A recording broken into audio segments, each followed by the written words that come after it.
السلام علیکم ورحمۃ اللہ وبرکاتہ نحمدہ ونصلی علی رسولہ الکریم اما بعد فاعوذ باللہ من الشیطان الرجیم بسم اللہ الرحمن الرحیم اللہم صلی وسلم علی نبی الامی وعلی آل محمد۔ ہم نے جو لاسٹ لیکچر کیا تھا اس میں ہم نے اللہ کے نبی صلی اللہ علیہ وسلم کے معراج کے سفر کو پڑھا، اس کو آگے سے انشاءاللہ تعالیٰ شروع کریں گے کہ اللہ کے نبی صلی اللہ علیہ وسلم کو سدرۃ المنتہا تک لے جایا گیا، اور سدرۃ المنتہا ایک درخت تھا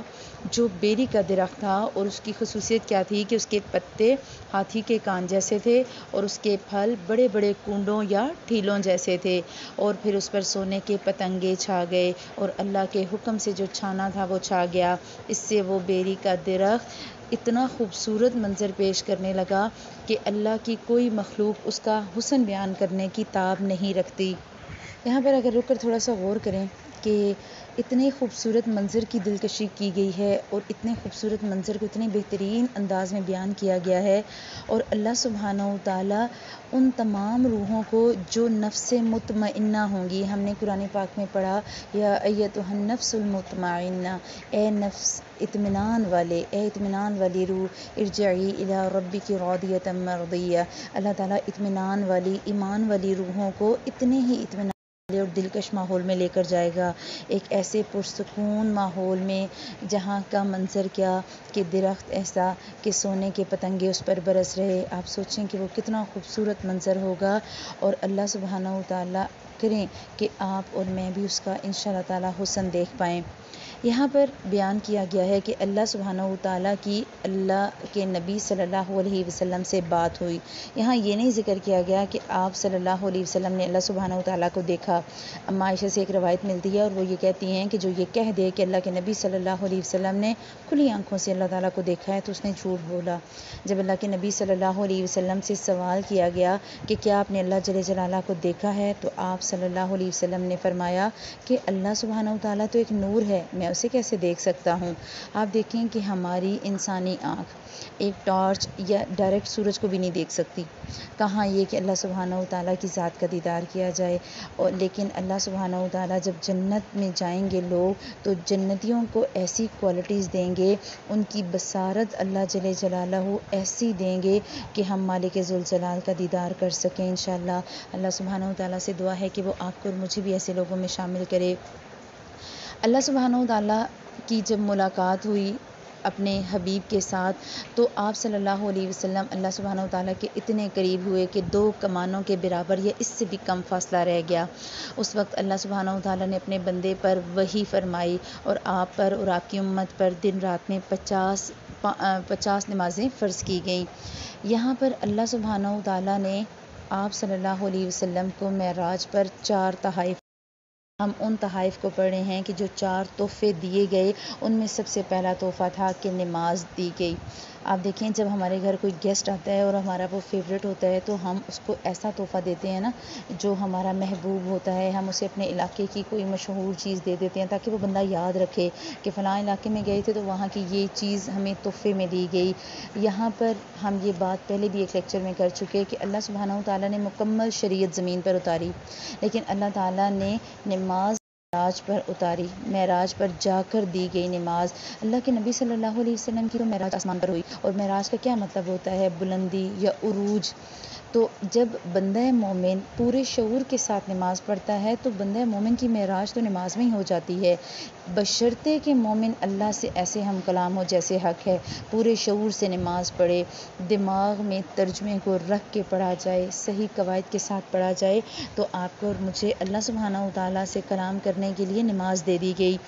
اس کے علاوہ اللہ کے نبی صلی اللہ علیہ وسلم کو سورہ البقرہ کی آخری آیات کا تحفہ دیا گیا۔ تیسرا جو تحفہ دیا گیا وہ اہل توحید کے لیے معافی کا اعلان تھا کہ جب وہ معافی مانگیں گے تو اللہ سبحانہ و تعالیٰ انہیں معاف کر دیں گے۔ اور چوتھا تحفہ یہ دیا گیا کہ جب اللہ کے نبی صلی اللہ علیہ وسلم کی امت یعنی امت محمدیہ کوئی بھی ایک نیکی کرے گی تو اس کا اجر اسے 10 گنا بڑھا کر دیا جائے گا۔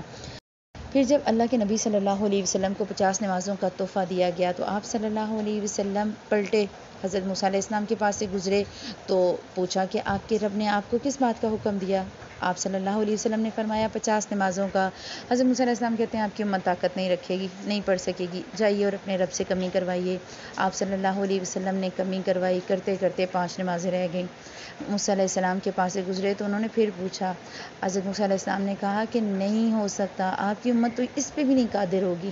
کیونکہ بنی اسرائیل پر تو صرف 2 نمازیں فرض تھیں اور وہ 2 بھی نہیں کر سکتے تھے۔ تو موسیٰ علیہ السلام نے کہا آپ کی امت نہیں کر سکتی تھی، لیکن اللہ کے نبی صلی اللہ علیہ وسلم نے کہا کہ اب مجھے شرم آتی ہے، میں اسی پر راضی ہوں اور اس پر سر تسلیم خم کرتا ہوں۔ لیکن آج آپ اپنا اور میرا، ہم اگر اپنا حال دیکھیں تو ہم امت محمدیہ 5 نمازیں بھی نہیں پڑھ سکتے، حالانکہ اللہ سبحانہ و تعالیٰ نے وعدہ کیا ہے کہ اگر امت مسلمہ یہ 5 نمازیں پڑھے گی تو ان 5 نمازوں کا اجر 50 نمازوں کے برابر دیا جائے گا۔ اور ہمارا حال یہ کہ ہم سارے کام کر لیتے ہیں، ہم سے نماز نہیں پڑھی جاتی، اور ہم سارے کام ایکٹیو ہو کے بھاگتے دوڑتے کر لیتے ہیں، اور جب نماز پڑھنے کی باری آتی ہے تو نماز بیٹھ کر پڑھتے ہیں۔ سارے کام ہمارے لیے آسان ہو گئے اور نماز ہمارے لیے مشکل ہو گئی۔ ایون کہ بہت سے لوگوں کو ہم لوگوں نے دیکھا ہے کہ وہ روزہ رکھ لیتے ہیں لیکن نماز کی پابندی نہیں کر سکتے۔ تو دیکھیں کہ اللہ سبحانہ و تعالیٰ نے اتنا اہم کام اتنی عزت اور تکریم کے ساتھ امت مسلمہ کے حوالے کیا اور ہم اسی میں پیچھے رہ گئے۔ اب جب اللہ کے نبی صلی اللہ علیہ وسلم مکہ مکرمہ واپس تشریف لائے اور صبح ہوئی تو آپ صلی اللہ علیہ وسلم نے اپنی قوم کو بتایا کہ دیکھو میں اس طرح معراج پر گیا ہوں۔ جب اللہ کے نبی صلی اللہ علیہ وسلم نے اس واقعے کا ذکر لوگوں سے کیا تو لوگوں نے تو مذاق اڑانا شروع کر دیا، کچھ نے تالیاں بجائیں، کچھ ہنسے اور نعوذ باللہ ایسی باتیں کی کہ دیکھو ہم کہتے نہیں تھے کہ یہ دیوانہ ہو گیا ہے، ہم کہتے نہیں تھے کہ محمد جو ہے وہ نعوذ باللہ پاگل ہو گئے ہیں، ان کو سمجھ نہیں آتی، یہ کیسی بات کر رہے ہیں کہ راتوں رات یہ یہاں بیت المقدس گئے اور بیت المقدس سے آسمانوں پر گئے اور 7 آسمانوں سے ہو کر واپس آئے۔ تو اسی حالت میں ابو جہل گیا اللہ کے نبی صلی اللہ علیہ وسلم کے سب سے قریبی دوست حضرت ابوبکر صدیق کے پاس۔ ابھی تک حضرت ابوبکر صدیق کی اللہ کے نبی صلی اللہ علیہ وسلم سے ملاقات نہیں ہوئی تھی، انہیں نہیں پتا تھا کہ آپ صلی اللہ علیہ وسلم نے معراج کے بارے میں کچھ لوگوں سے کہا ہے۔ ابو جہل نے جا کر کہا کہ مجھے یہ بتاؤ کہ اگر کوئی یہ بندہ کہے کہ میں راتوں رات یہاں سے بیت المقدس اور 7 آسمانوں پر گیا تو کیا تم اس بات کو سچ مانو گے؟ تو ابو بکر کہتے ہیں ممکن تو نہیں ہے۔ تو کہا کہ دیکھو تمہارا دوست یہ کہہ رہا ہے۔ تو حضرت ابوبکر صدیق نے کہا اچھا محمد صلی اللہ علیہ وسلم نے کہا پھر سچ ہی کہا ہوگا، میں اس بات کی تصدیق کرتا ہوں۔ اور اسی بات پر اللہ سبحانہ و تعالیٰ نے حضرت ابوبکر صدیق کو صدیق دیا کیونکہ انہوں نے تصدیق کر دی۔ اب آپ دیکھیں کہ حضرت ابوبکر صدیق نے لاجک کیا دی، انہوں نے کہا کہ اگر میں وحی کی تصدیق کرتا ہوں جو صبح شام آتی ہے، میں اس وحی کو مانتا ہوں جو اللہ سبحانہ و تعالیٰ آسمان سے اتارتے ہیں، تو جو اللہ وحی کے اتارنے پر قادر ہے وہ اپنے نبی کو آسمانوں پر لے جانے پر بھی قادر ہے۔ اب جب کفار نے یہ دیکھا کہ اللہ کے نبی صلی اللہ علیہ وسلم کی تصدیق ان کے اپنے گھر والوں نے کر دی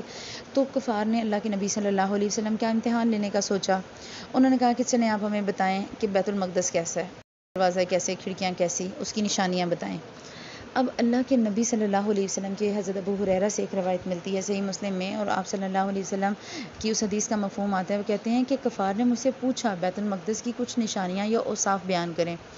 تو آپ صلی اللہ علیہ وسلم نے کہا کہ میرے دماغ سے تو وہ نکل گئی تھیں کیونکہ میں نے غور نہیں کیا تھا۔ اب دیکھیں کوئی بندہ ہمارے گھر آتا ہے تو وہ ایک ایک چیز پہ تو غور نہیں کرے گا، اب وہ جب جا کے بتائے گا کہ میں فلاں کے گھر گیا تو کوئی ایڈریس ہی پوچھے گا نا، یہ تو نہیں پوچھے گا اچھا بتاؤ الماری کے فلاں خانے میں برتن پڑے تھے اور کپڑے کون سے پڑے تھے۔ تو یہاں پر بھی یہی کنڈیشن تھی، لیکن اللہ کے نبی صلی اللہ علیہ وسلم کہتے ہیں کہ جب مجھ سے کفار سوال کرتے تو اللہ سبحانہ و تعالیٰ نے میرے سامنے بیت المقدس کا نقشہ کھول دیا اور وہ جو سوال کرتے میں ان کی نشانیاں بتاتا رہتا۔ آپ صلی اللہ علیہ وسلم نے کفار کو ایک ایک دروازے اور ایک ایک جگہ کو بتا دیا، اس کے باوجود جب انہیں سب کچھ ٹھیک ٹھیک پتہ چل گیا اس کے باوجود انہوں نے نہیں مانا۔ اس کے علاوہ ایک اور نشانی یہ بتائی گئی کہ ایک قافلہ تھا جو ملک شام سے آ رہا تھا، تو اللہ کے نبی صلی اللہ علیہ وسلم جب وہاں سے جاتے ہوئے گزرے تو آپ صلی اللہ علیہ وسلم نے وہاں پانی پیا اور ان کے برتن کو خالی کر کے اوپر سے پھر ڈھک کے رکھ دیا۔